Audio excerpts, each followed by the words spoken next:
사랑의 하나님 아버지, 어제는 주님의 백성들이 교회에 나와 함께 예배하며 기쁨을 누렸습니다. 말씀을 배우고 친교를 나누며 봉사의 일을 하며 주님의 사랑과 은혜를 함께 나누었습니다. 그리고 오늘 새벽 다시 주님을 찾는 마음 주시니 참으로 고맙습니다. 하룻밤을 잘 쉬게 하시고 새로운 마음으로 한 주를 시작하게 하셨습니다. 새벽 공기는 점점 차가워지고 어둠은 더욱 짙어지지만 이른 아침 성전으로 향하는 우리의 마음은 참으로 행복합니다. 주님, 우리가 매일의 아침을 이렇게 먼저 하나님과 함께 시작하기를 원합니다. 새벽마다 우리 안에 말씀을 사모하는 마음을 주시고 기도의 기쁨 풍족히 누리도록 인도하여 주시옵소서. 하나님, 우리가 하나님을 따르겠다고 입술로는 고백을 하면서도 우리 안에 두 마음을 품고 있음을 자주 발견하게 됩니다. 주님 한 분만으로 만족하고 주님만을 찬양한다고 하면서도 하나님이 아닌 다른 것을 가슴에 품고 그것을 위해 살아가는 우리의 모습을 봅니다. 때로는 돈을 섬기고 출세의 모든 것을 걸기도 하고 자녀 교육에 관심을 집중하고 사람들의 평판에 집착합니다. 그러다 보니 감사와 기쁨은 사라지고 하나님께서 우리에게 주신 사명도 잊게 되고 심지어 인간다움마저 잃어버리게 되었습니다. 사랑의 하나님, 우리를 불쌍히 여겨 주시옵소서. 주님, 이 한 주를 주님의 품 안에서 안식하며 살기를 원합니다. 분주함 속에서도 삶의 충실함을 경험하기를 원합니다. 주님께서 내려주시는 신비로운 연합의 기쁨을 알게 하여 주시옵소서. 성령께서 함께하여 주시어 우리의 마음속에서 솟아오르는 평안을 누리게도 하여 주시옵소서. 말씀을 읽을 때 깨달음의 기쁨과 감격 주시고 기도할 때 하나님의 응답하심과 역사하심을 날마다 경험케 하여 주시옵소서. 이 한 주 동안에 우리가 믿지 않는 자들과 구별되는 삶을 살기를 또한 원합니다. 분주하다는 이유로 믿는 자의 본분을 잊지 않게 하여 주시옵소서. 도움이 필요한 이들에게 우리의 가진 것을 내어줄 수 있는 긍휼의 마음도 주시옵소서. 사회와 정치, 경제의 문제들에 대하여서는 바르고 정의롭게 처신하게 하시고 하나님 자녀로서의 본분을 잘 지켜내게 하여 주시옵소서. 한 주간 동안 우리의 삶 속에 증오나 비난이나 거짓이나 교만이나 더러움이나 성냄이 결코 들어오지 못하도록 성령님께서 우리의 삶을 지켜주시기를 간절히 원합니다. 늘 겸손하게 하시고 늘 사랑하게 하시며 늘 용서하게 하시어 하나님의 대사요 하나님의 편지로서 그 역할을 잘 감당하게 하여 주시옵소서. 하나님, 이 나라를 위해 기도합니다. 나라를 향한 염려와 불안의 소리들이 많습니다. 하나님, 우리가 그 어떠한 행동보다 주님께로 나와 기도하는 것이 우리의 우선되는 첫 번째 의무임을 잊지 않게 하여 주시옵소서. 우리의 모든 걱정과 생각을 우리 주님께 쏟아내게 하시고 하나님의 도우심을 구하며 최선을 다하여 일하는 주님의 종들 되게 하여 주시옵소서. 하나님, 이 나라의 지도자들에게 지혜를 주시옵소서. 사람을 살리고 다툼을 그치게 하는 정책을 세우고 실행할 수 있게 하여 주시옵소서. 하나님의 질서에 역행하는 제도들 사라지게 하시고 그러한 생각들을 주님 잊혀지게 하여 주시옵소서.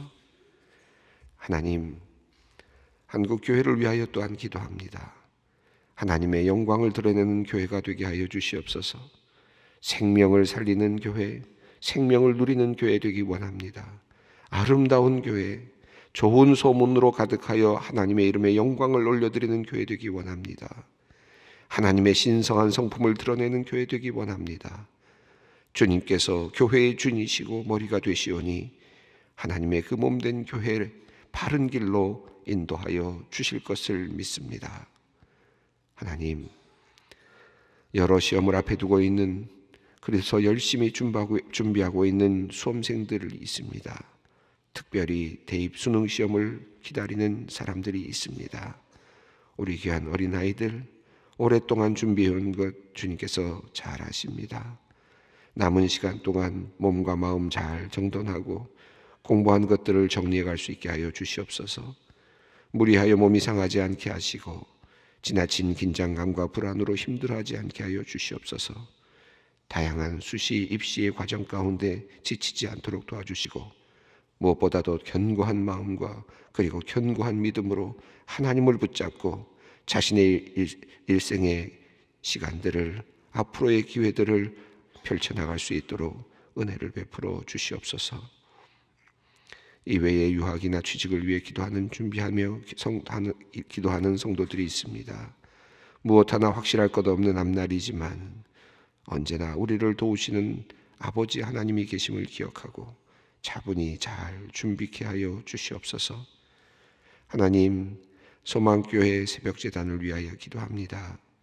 매일 아침 말씀과 기도로 하루를 시작하는 성도님들 축복하여 주시옵소서. 그들 안에 하나님의 영이 충만케 하시고 하나님의 은혜가 넘치게 하여 주시기를 원합니다. 낙심하고 지친 영혼들이 힘을 얻게 하시고 올바른 길을 가고자 지혜를 구하는 성도님들에게 그들이 원하는 것을 하나님 허락하여 주시옵소서.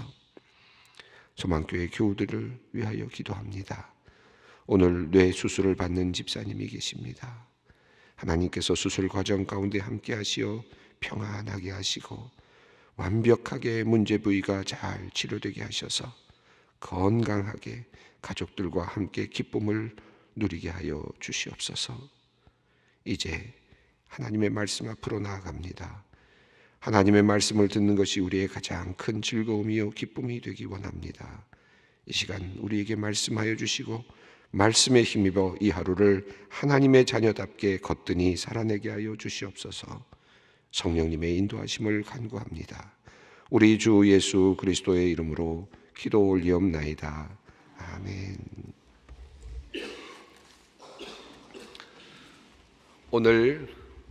오늘의 말씀입니다. 출애굽기 33장 1절로 11절까지 말씀입니다. 출애굽기 33장 1절로 11절까지 말씀 우리가 천천히 한 목소리로 봉독하겠습니다. 여호와께서 모세에게 이르시되 너는 내가 애굽 땅에서 인도하여 낸 백성과 함께 여기를 떠나서 내가 아브라함과 이삭과 야곱에게 맹세하여 네 자손에게 주기로 한 그 땅으로 올라가라. 내가 사자를 너보다 앞서 보내어 가나안 사람과 아모리 사람과 헷 사람과 브리스 사람과 히비 사람과 여부스 사람을 쫓아내고 너희를 젖과 꿀이 흐르는 땅에 이르게 하려니와 나는 너희와 함께 올라가지 아니하리니 너희는 목이 곧은 백성인즉 내가 길에서 너희를 진멸할까 염려함이니라 하시니 백성이 준엄한 말씀을 듣고 슬퍼하여 한 사람도 자기의 몸을 단장하지 아니하니 여호와께서 모세에게 이르시기를 이스라엘 자손에게 이르라 너희는 목이 곧은 백성인즉 내가 한순간이라도 너희 가운데에 이르면 너희를 진멸하리니 너희는 장신구를 떼어내라. 그리하면 내가 너희에게 어떻게 할 것인지 정하겠노라 하셨습니다. 이스라엘 자손이 호렙산에서부터 그들의 장신구를 떼어내니라.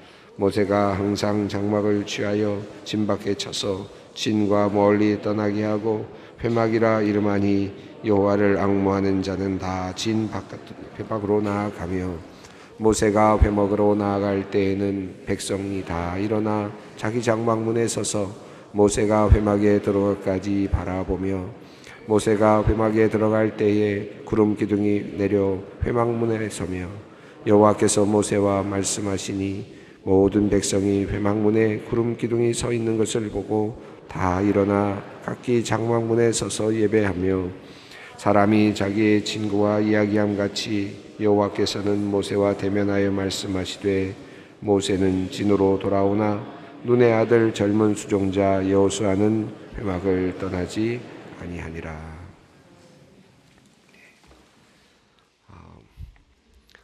오늘 말씀은 조금은 조금은 비껴간 듯한 말씀이면서 좀 흥미로운 그런 내용이기도 합니다. 하나님께서 이스라엘 백성들이 금송아지를 만들고 이렇게 하나님을 섬기지 않는 그런 모습을 보고 진노하시는 그런 장면을 우리가 지금 보아왔습니다. 모세가 2번 기도했습니다. 첫 번째 기도는 시내산 위에서 아직 그들의 그 죄상을 보기 전에 하나님께서 말씀하시는 그 말씀을 듣고 하나님께서 저들을 진멸하시겠다라고 말씀하셨을 때 그것 안 됩니다 라고 하나님을 설득했던 기도가 첫 번째 기도였고, 우리가 지난 시간에 살펴보았던 기도는 하나님께 용서를 구하는, 이스라엘 백성을 용서해 주십시오라고 하는 기도를 드렸는데 실상 하나님께서는 아직 대답을 하고 계시지 않습니다.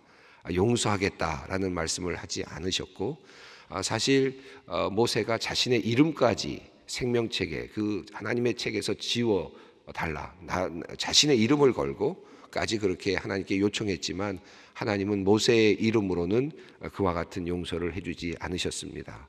여기까지 우리가 지금 읽어 내려갔는데, 오늘 본문은 조금 짠한 듯한 느낌도 들고, 저의 개인적인 느낌이겠지만 토라져 계시는 하나님, 이렇게 표현할까요? 아직 분이 풀리지 않고 계시는 하나님, 인간적인 면에서 이렇게 묘사가 되고 있습니다.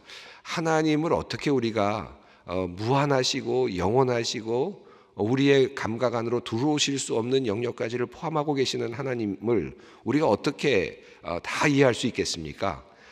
그러다 보니까 이 성경이 우리에게 적고 있는 이 내용들을 보면 인간의 성품, 인간의 어떤 감정, 인간의 느낌을 적용해서 하나님의 어떤 모습들을 표현해 줄 때가 많이 있죠. 오늘 본문도 읽어 내려가다 보면 하나님께서 아직 용서하지 않으셨고 아직도 이스라엘 백성을 어떻게 할까 아직도 결정하지 않으신 아주 어찌 보면 굉장히 위험한 상태에 놓여 있는 하나님과 인간의 이스라엘 백성과의 관계가 아주 불투명한 지금 상태에 놓여 있는, 불안한 상태에 놓여 있는 그런 지금 시점을 알려주고 있습니다.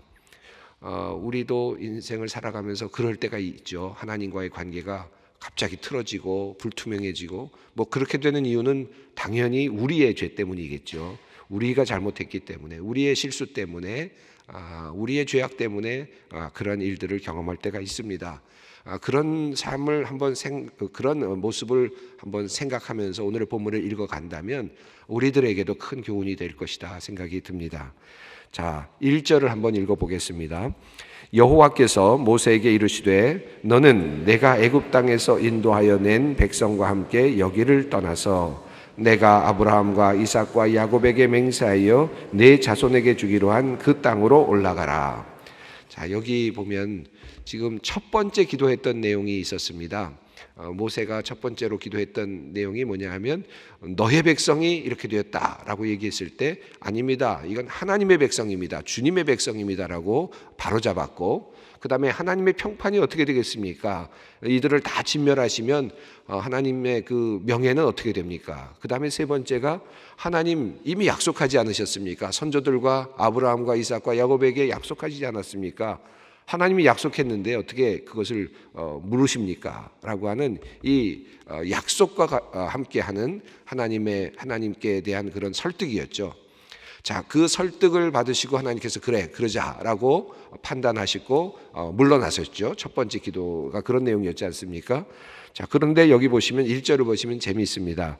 내가 애굽 땅에서 인도하여 낸 백성과 함께 여기를 떠나라. 아직 첫 번째 당신의 백성입니다라고 설득했던 모세의 설득은 아직 지금 하나님께서 받지 않으셨습니다. 아직도 하나님께서는 너의 백성이다, 내 백성 아니다. 아직까지 하나님께서 지금 많이 지금 돌아서 계십니다. 자, 너의 백성이다. 그러나 내가 약속했던 것은 내가 신실한 하나님이 내가 지키마. 그런 의도가 있겠죠. 나는 지금 아직까지 이 백성을 나의 백성이라고 여기지 않는다. 너의 백성이다. 아직까지는 그걸 받아들이진 않으셨어요. 그러나 아브라함과 이삭과 야곱에게 맹세했던, 그리고 함께 약속했던 그 땅 주기로 약속했었으니 그건 난 신실한 하나님으로 이니까 그것을 지키겠다라는 하나님의 의지를 지금 보여주십니다. 내가 아브라함과 이삭과 야곱에게 맹세하여 내 자손에게 주기로 한 그 땅으로 올라가라 말씀을 하시죠. 자, 그러면서 약속을 신실하게 지키시겠다는 부분을 2절에서 또 한번 다시 천명하셨습니다. 한번 읽어보겠습니다.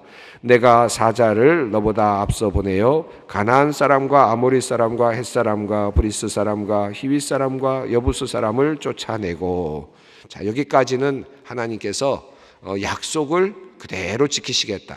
정말 신실하신 하나님의 모습을 보여주고 계십니다.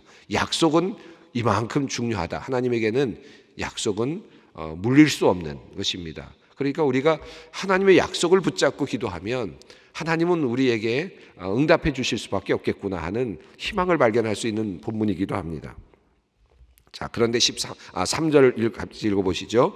너희를 젖과 꿀이 흐르는 땅에 이르게 하려니와 나는 너희와 함께 올라가지 아니하리니 너희는 목이 곧은 백성인즉 내가 길에서 너희를 진멸할까 염려함이니라 하시니. 자, 여기 보시면 특별한 말이 나왔는데 나는 너희와 함께 올라가지 않겠다. 얼마나 하나님이 아직까지 분이 안 풀리셨습니까?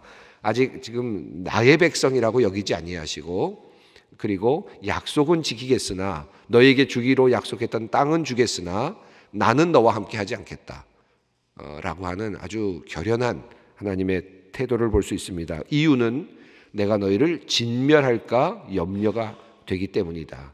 너희랑 함께 있다가는 내가 어느 순간에 너희를 진멸하게 될지 모르겠다. 그러니 내가 너희와 함께 가지 않겠다. 그래서 사자를 앞서 보내서 모든 땅들에 있는 사람들을 내어 쫓도록 하겠다라고 하는 그런 말씀입니다. 이 말씀 1절, 2절, 3절 말씀은 이렇게 해석할 수 있겠죠. 나는 하나님이다. 그러니 내가 너의 선조들과 했던 약속은 내가 지키마. 분명히 지키마. 그런데 너희가 내 백성이라고? 글쎄, 아직은 아니다. 나는 너희들과 함께하고 싶지 않다. 이런 말씀이죠. 그리고 너희들 혼자 올라가라. 나는 너희 하나님이 되지 않겠다. 라고 하는 이런 지금 아주 결연한 하나님의 말씀 태도입니다.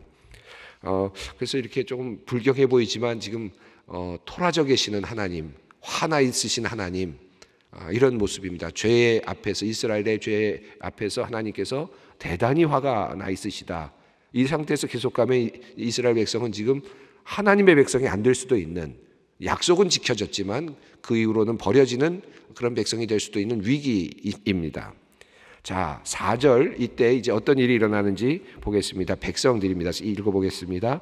백성이 이 준엄한 말씀을 듣고 슬퍼하여 한 사람도 자기의 몸을 단장하지 아니하니.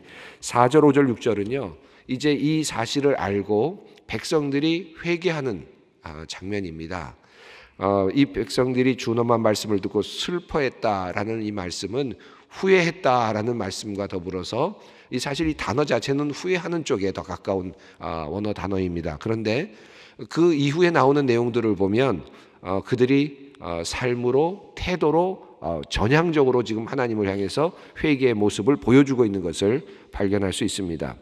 이 백성들이 이 준엄한 말씀을 듣고 한 사람도 자기의 몸을 단장하지 아니하였다라고 이렇게 말합니다.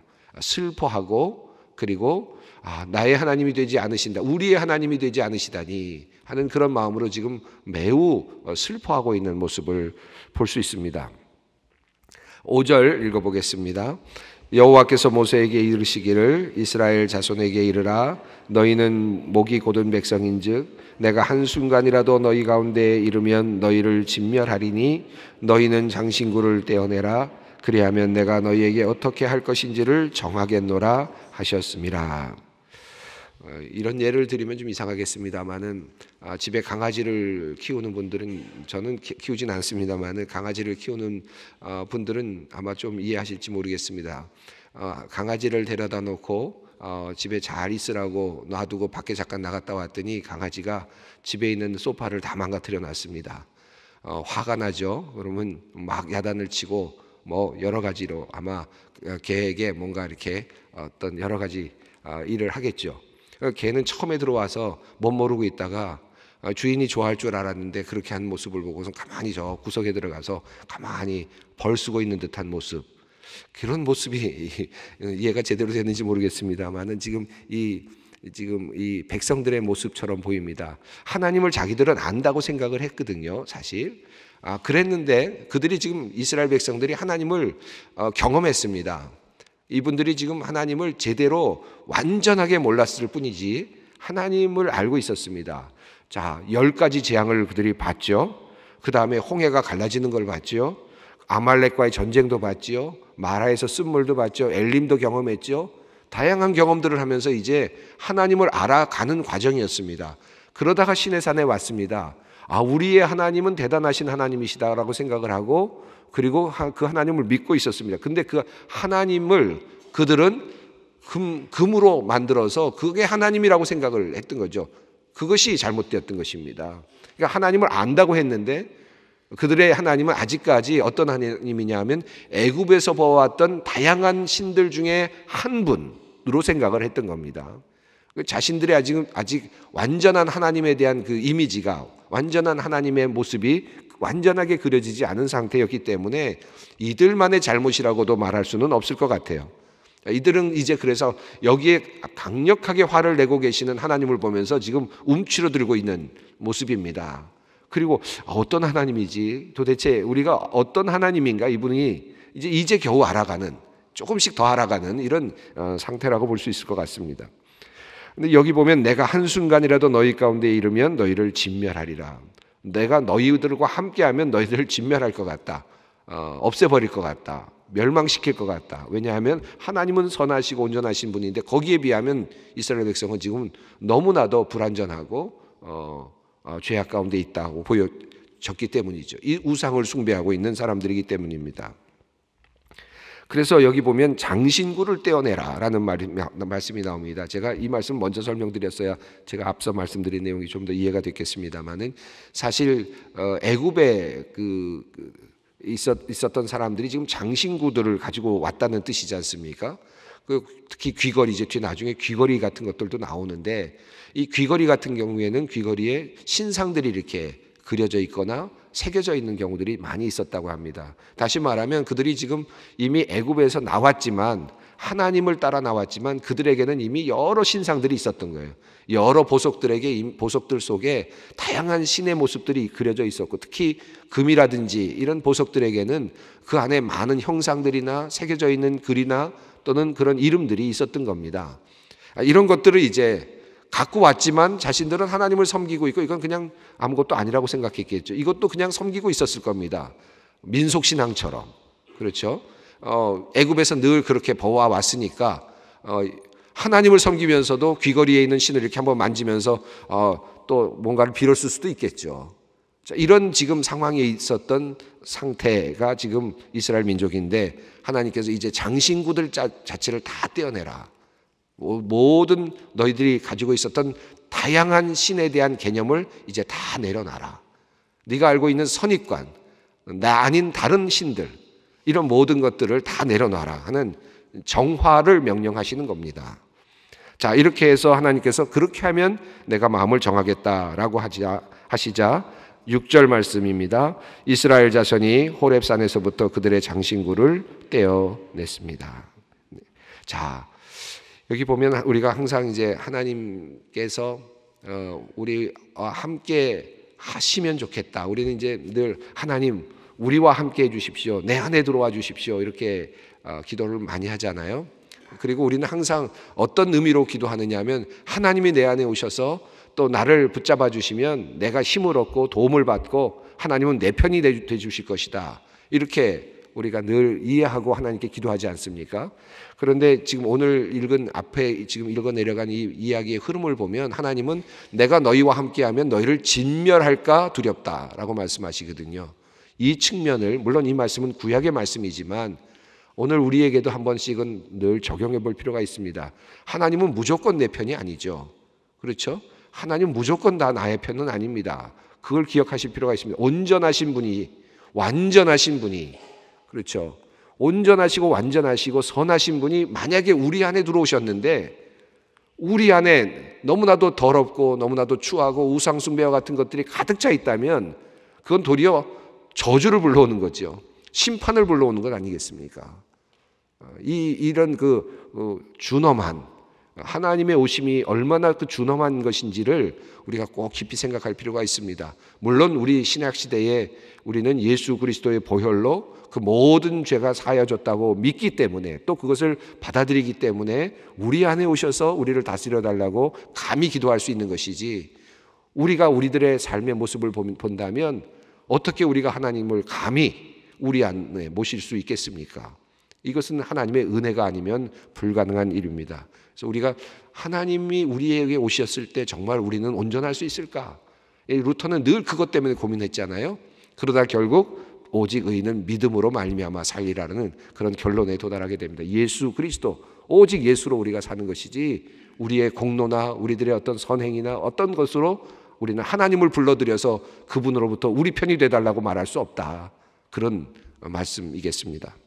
자, 이제 7절 이후에 나오는 말씀은 하나님께서 이제 또 다른 모습으로 지금 성막을 디자인하셨는데 이제 회막으로 변형시켜가는 말씀을 볼 수 있습니다.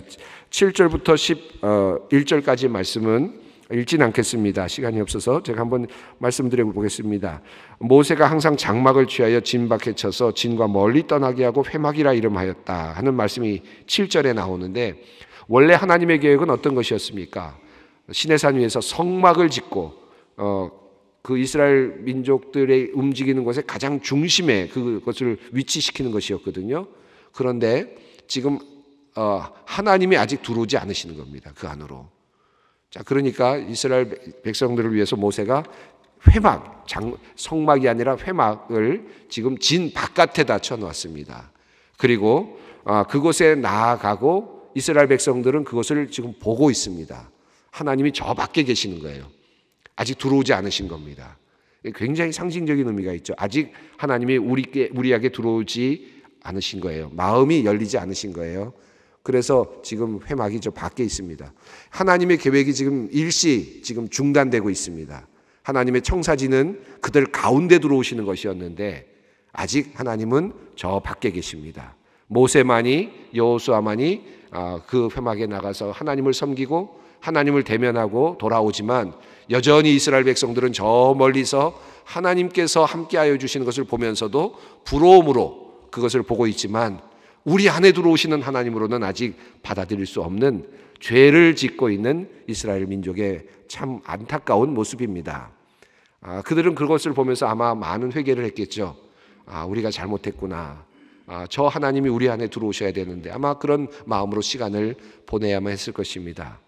그 시간을 보낸 후에 하나님께서 다시 이제 회복해 주시는 역사를 이제 만들어 가십니다. 지금 이 오늘의 본문은 회개의 시간입니다. 하나님이 멀리 떠나 계시고 그리고 내가 너희들과 함께 가지 않겠다라고 말씀하시는 이 상황 속에서 자신들을 돌아보고 멀찌감치 있는 하나님의 성막을 바라보면서 회개하고 있는 이스라엘 백성들을 보면서 오늘 우리 자신들을 한번 돌아보면서 혹시 우리들에게 부족함이 있는가 돌아보는 오늘 이 아침이 되기를 바랍니다. 우리 주님 가르치신 기도를 함께 드리겠습니다. 하늘에 계신 우리 아버지, 아버지의 이름을 거룩하게 하시며 아버지의 나라가 오게 하시며 아버지의 뜻이 하늘에서와 같이 땅에서도 이루어지게 하소서.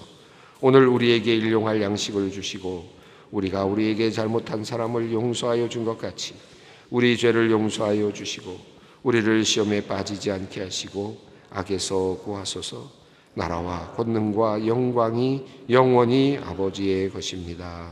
아멘.